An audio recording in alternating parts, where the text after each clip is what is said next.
자, 오늘 우리에게 주실 말씀은 갈라디아서 2장 20절입니다. 우리가 잘 아는 말씀이기도 하죠.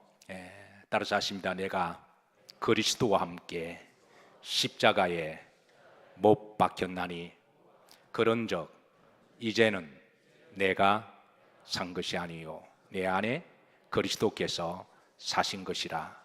이제 내가 육체 가운데 사는 것은 나를 사랑하사 나를 위하여 자기 몸을 버리신 하나님의 아들을 믿는 믿음 안에서 사는 것이라. 아멘.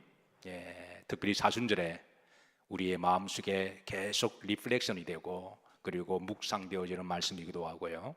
그리고 우리가 이런 십자가의 헌신을 가지고 살아갈 때 저는 믿음 생활 승리하리라고 믿습니다. 한평생 이 말씀으로 목회를 성공하신 대표적인 한 분이 계세요. 혹시 여러분들 중에 이중표 목사님이라고 아세요?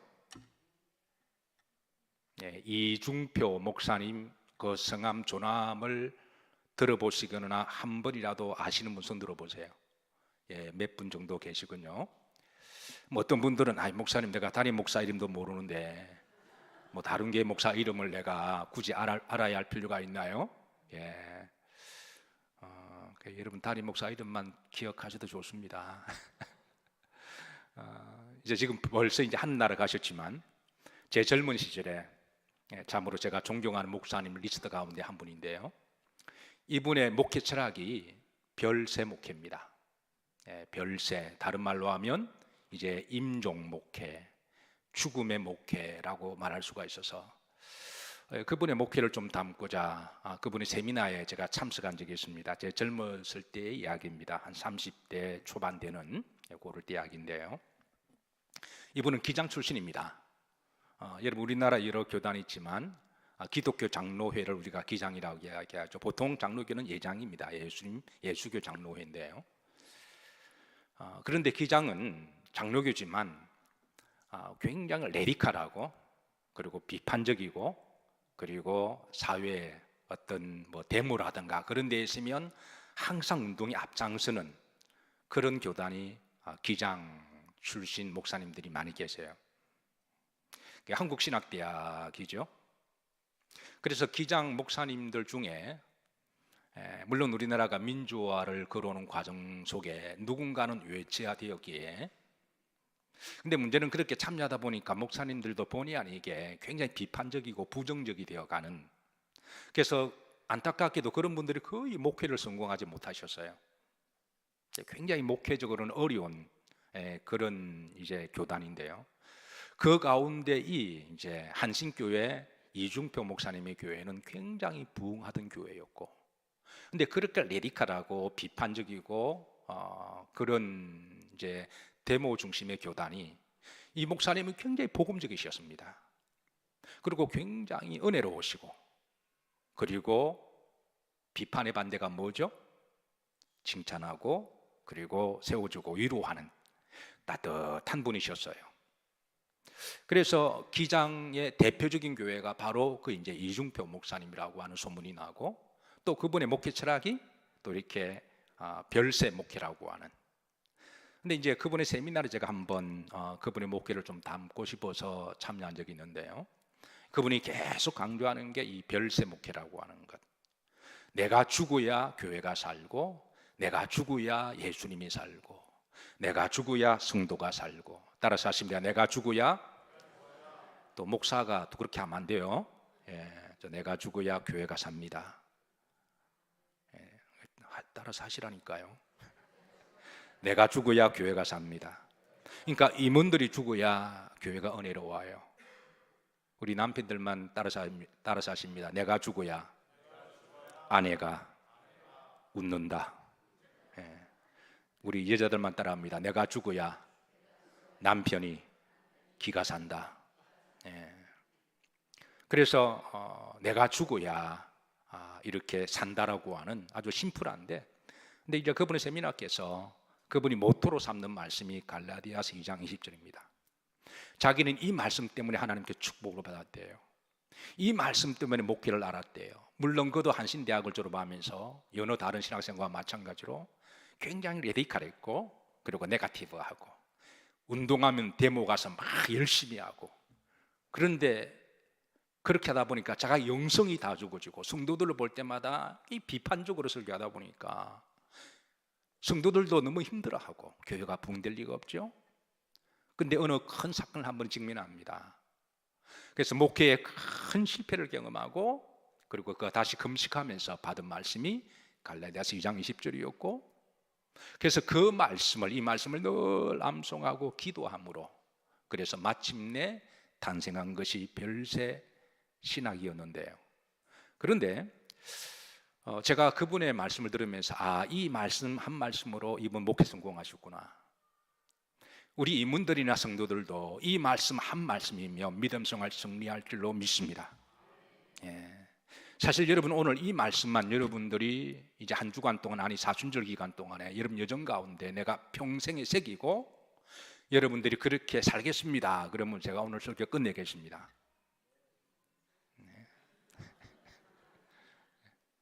사실 이 말씀은 워낙 심오하고, 근데 우리가 하나님 말씀이 참 신기한데요. 따라서 하십니다. 내가 그리스도와 함께 십자가에 못 박혔나니.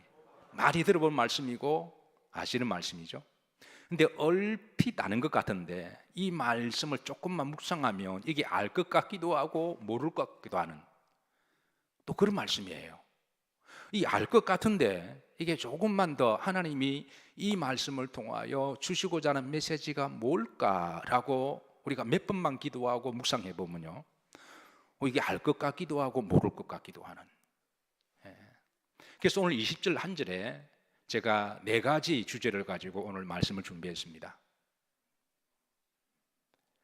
어쨌든 여러분, 이 말씀을 여러분 이번 한 주 동안 여러분 암송하시고 이 말씀이 여러분을 축복의 삶으로 인도하실 거예요. 여러분의 가정을 행복하게 하실 겁니다. 성도 간의 관계도, 여러분 내가 죽으면 성도 관계에 문제가 생길 일이 뭐가 있나요?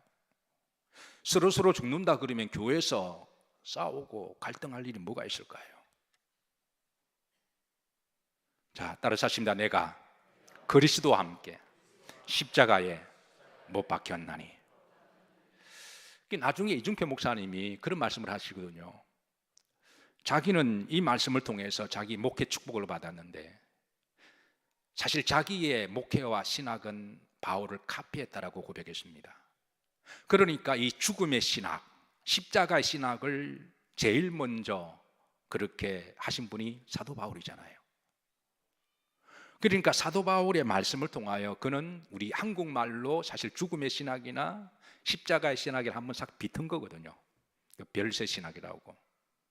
사실 매치기, 되치기고 똑같은 말인데, 그래서 자기의 솔직한 고백은 사도 바울의 신학을 자기는 그대로 카피했다라고 이제 간증하기도 하셨습니다.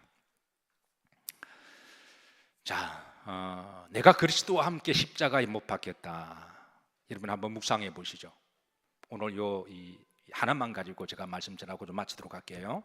나머지는 오늘 워낙 기도도 은혜롭게 하셨고 또 찬송도 워낙 은혜롭게 해서 또 저녁에 일찍 가셔서 식사도 하셔야 되니까 제가 이게 한 주제만 가지고 말씀을 좀 전하고 기도하도록 하겠습니다. 따라서 하십니다. 내가 그리스도와 함께 어디에? 십자가에 뭐 했나니? 못 박혔나니. 자, 이게 여러분 좀 깊이 묵상하니까 알간디 모르간디 알쏭달쏭 하시죠?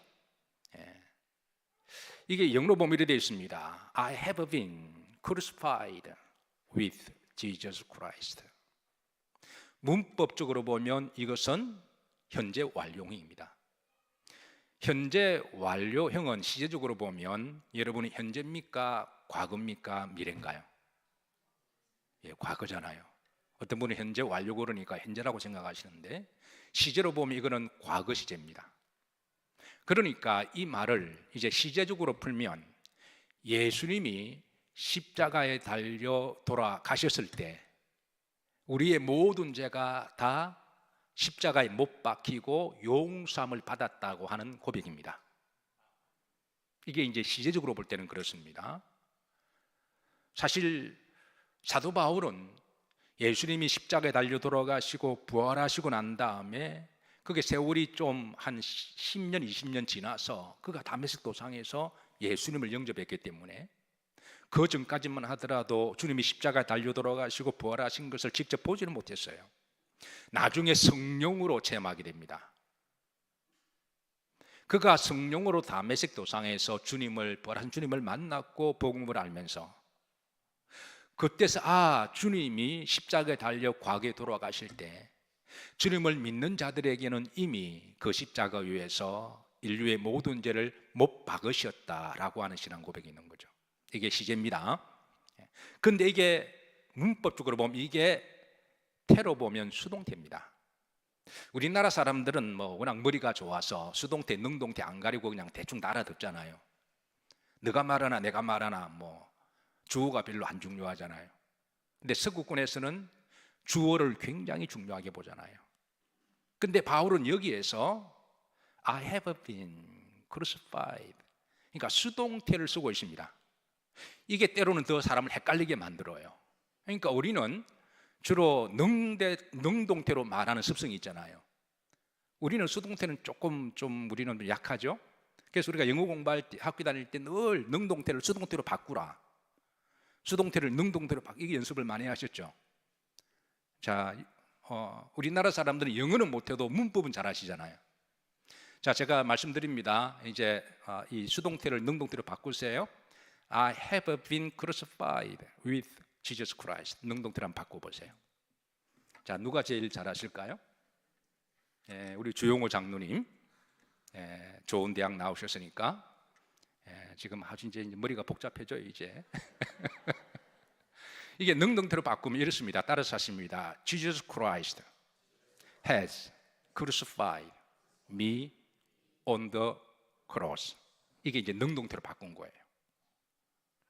이 능동태로 제가 바꾼 부분에 대해서 불만이 있는 분 예배 끝나고 찾아오세요. 예수님께서 십자가 위에서 나를 못 박았다라는 거예요. 자, 이게 무슨 말이냐면 지금 사도 바울의 고백은 내가 예수님을 믿고 난 다음에는 예수님께서 주님이 이전에 십자가에 못 박혀 우리 죄를 죽으신 것처럼 나를 같이 못을 박아버렸다라는 거예요. 이 아멘이 안 나는 거 보니까 별로 아직 깨달음이 없는 것 같아요. 어떤 깨달음이 있을 때 아멘이 자연스럽게 나오는데, 어쨌든 여러분 제가 말씀을 전했고 여러분 이 말씀이 좀 알쏭달쏭하시면 한 주간 동안에 묵상하세요. 그래서 바울은 여기에 대해서 시제와 또 수동태를 가지고 내가 그리스도와 함께 십자가에 뭐했나니? 박혔나니. 여기에 중요한 것은 with Christ입니다. 보통 수동태를 바꿀 때는 by Christ를 쓰잖아요. 근데 with입니다. 그것은 무슨 말이냐면 예수님의 그 십자가라 해야 된다는 거예요. 다른 십자가가 아니라 주님이 못 박히셨던 그 십자가와 함께, 주님의 오른쪽 왼쪽에 있는 강도들의 십자가가 아니라, 아무 십자가가 아니라 바로 예수님의 그 십자가, 예수님의 그 십자가는 누구 때문에 못 박히셨나요? 나 때문에. 그러니까 그 십자가에 나도 못을 박겠다고 하는 그런 신앙 고백입니다. 그런 적, 따라서 하신다. 그런 적, 이제는 누가 산 것이 아니요?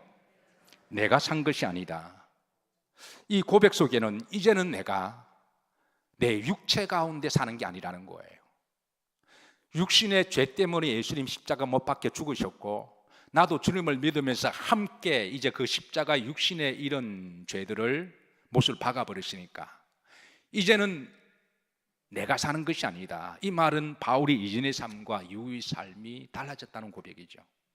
그러니까 이전의 사울의 삶이 아니라 이후의 바울의 삶을, 예수님을 알기 전에 사울이 아니라 예수님을 알고 난 다음에 바울의 삶을, 그래서 이제는 육신적인 삶이 아니라 내 안에 그리스도께서 사신 것이라, 여기에 그리스도께서 내 안에 사신 것이다.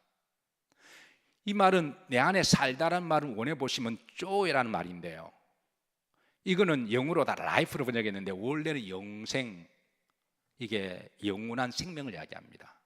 성령을 말씀하시는 것이죠. 그래서 우리 그리스도인들은 그리스도와 함께 십자가에 못 박힌 사람들은 그 안에 하나님의 영이 들어오셔서 하나님의 영으로 살아가는 사람이 바로 그리스도인들이라고 하는 것이죠. 그래서 그런즉 이제는 내가 육신 가운데 주님을 알기 전에 살았던 육신의 소욕들, 여기에 대해서 바울은 리스트를 갈라디아서 5장 17절부터 21절까지 그 리스트, 십자가에 못 박아야 될 그런 리스트들을 우리들에게 소개하고 있는데요.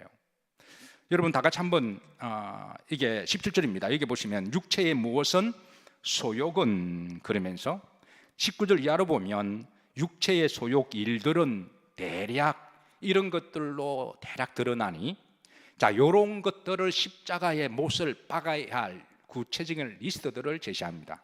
한번 보십시다, 여러분. 자, 19절 합독합니다. 육체의 일들은 분명하니 곧 음행과 더러운 것과 호색과 우상 숭배와 주술과 원수 맺는 것과 분쟁과 시기와 분냄과 당짓는 것과 분열함과 이단과 투기와 술 취함과 방탕함과 또 그와 비슷한 것들이 있다라는 거예요.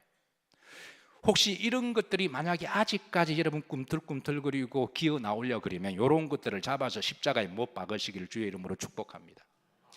이런 것들은 우리를 죽이는 그런 사망의 독과도 같은 것이어서 특별히 여러분 여기에서 여기에 2단이 있습니다. 2단. 제가 오늘 이것만 말씀하고 마치도록 할게요.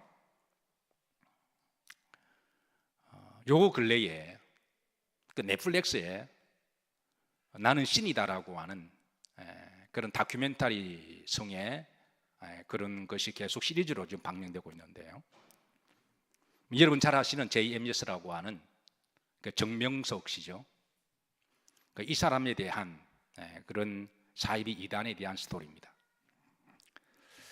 이걸 통해서 많은 사람들이 충격을 받기도 하고, 또 어떤 사람들은 또 교회를 또 오버랩을 시키는 그런 분들도 없지 않아 있습니다. 그리고 의외로 여기 인류된 사람들이 많이 있는데요. 지금 엊그제 오늘의 또 다른 화두가 우리나라 대법관 검찰청 앞에 조형물이 하나 있는데요.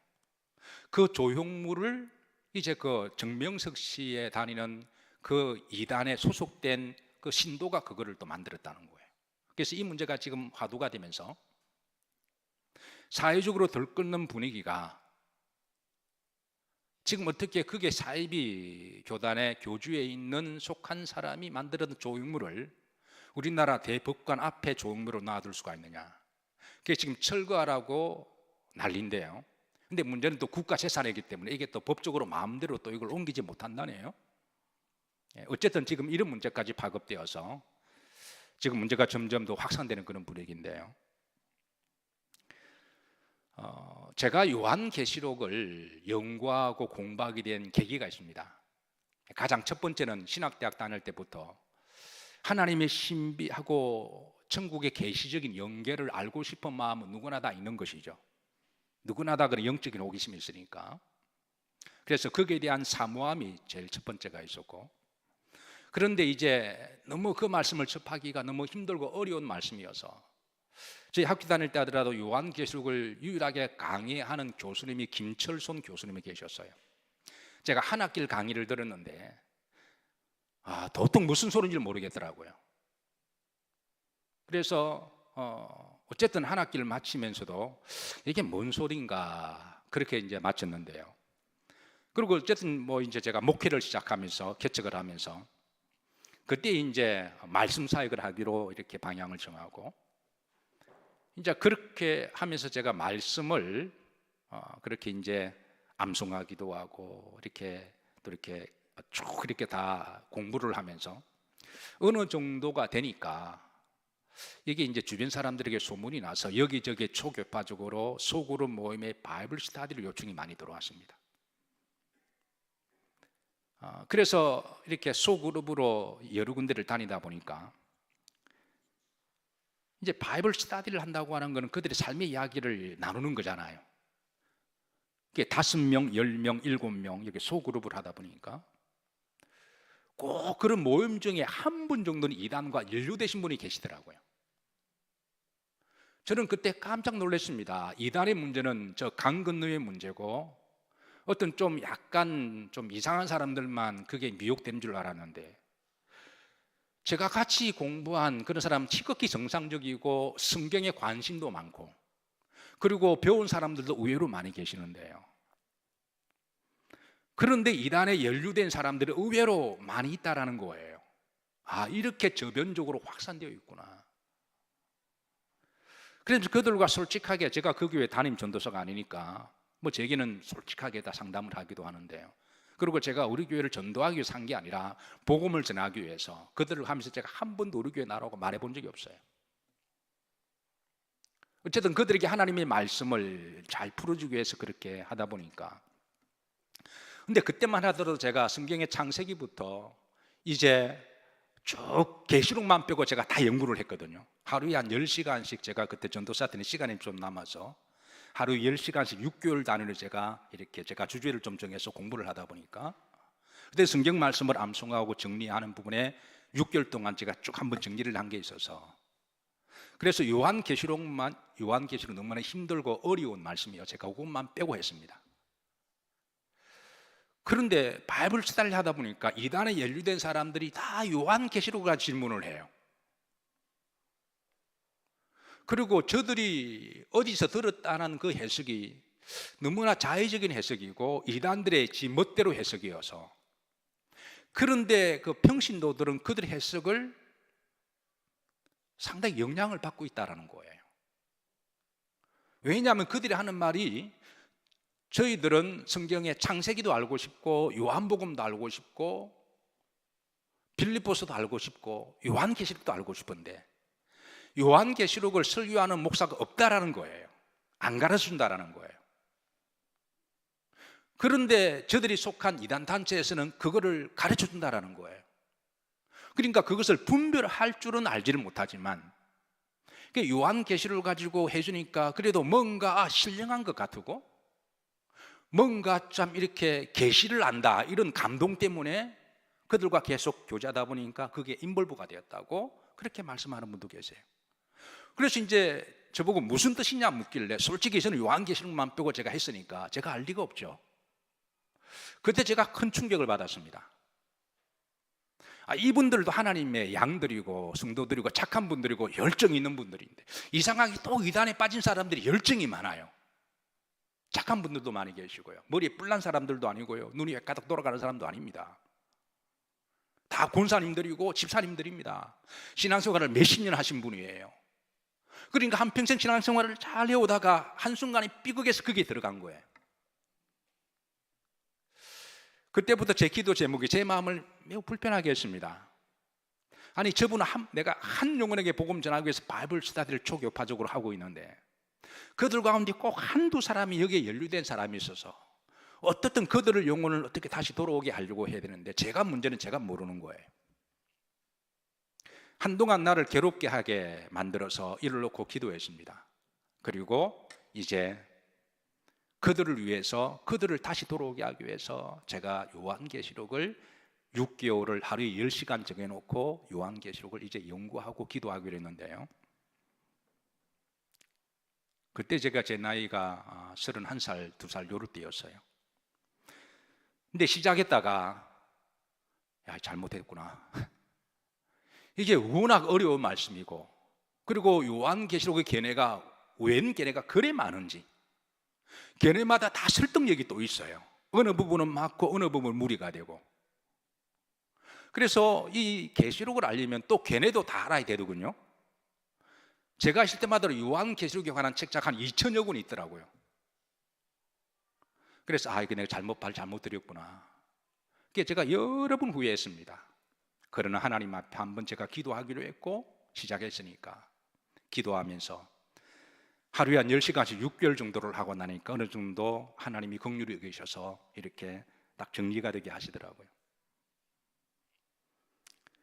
그러고 나서 이제 그들을 다시 제가 만나서 이제 복음을 전했고, 그들 가운데 의외로 많은 분들이 다시 돌아오셨어요. 그러고 나서 세월이 지나면서 제가 30몇 년을 목회하면서 그때 정리된 요한계시록이 시간 날 때마다 시간 지나면서 좀 더 애드가 되고 또 정리가 되어지면서, 그래서 제가 목회하면서 의외로 이단에 연루된 사람들이 많은 것을 제가 알고, 하나님이 제게 허락하신 교회는 제가 정기적으로 요한계시록을 강의를 해야 되겠다, 그렇게 제가 목회 철학 가운데 한 리스트를 넣었습니다. 뒤돌아보니까 2018년도에 제가 요한계시록 세미나를 한번 했더군요.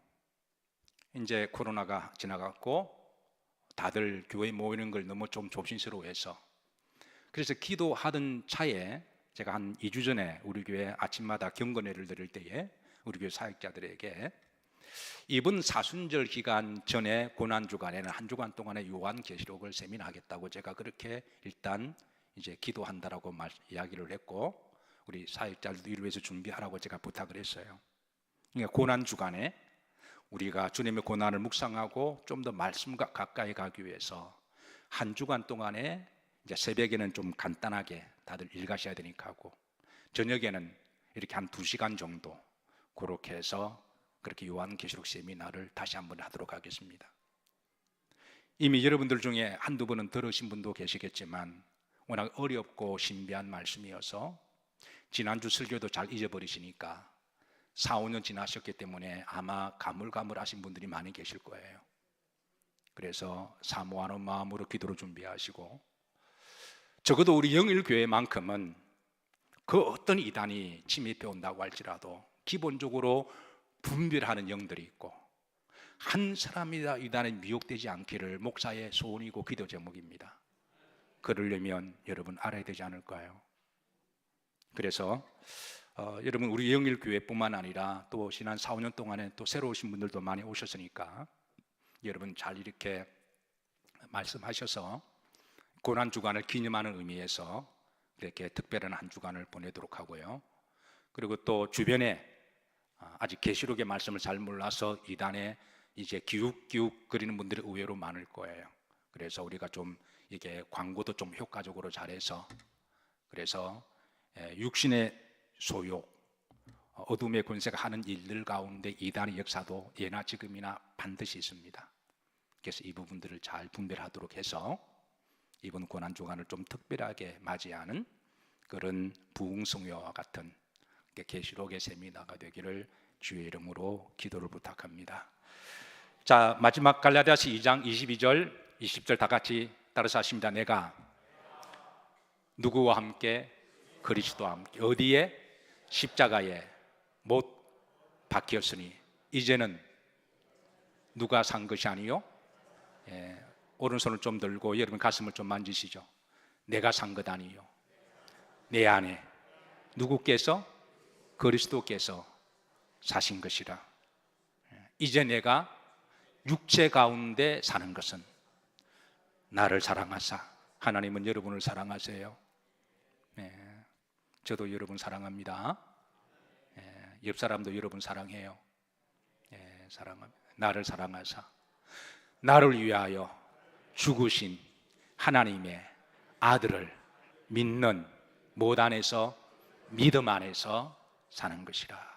이번 한 주간 동안의 사순절정 가운데 이 말씀의 이 잔영이 여러분 가운데 남아 있으시고, 특별히 헌신을 다짐하는 우리 아름다운 우리 영일 성도님들에게 이 말씀이 여러분들에게 축복과 성공의 말씀이 되기를 주의 이름으로 축복합니다.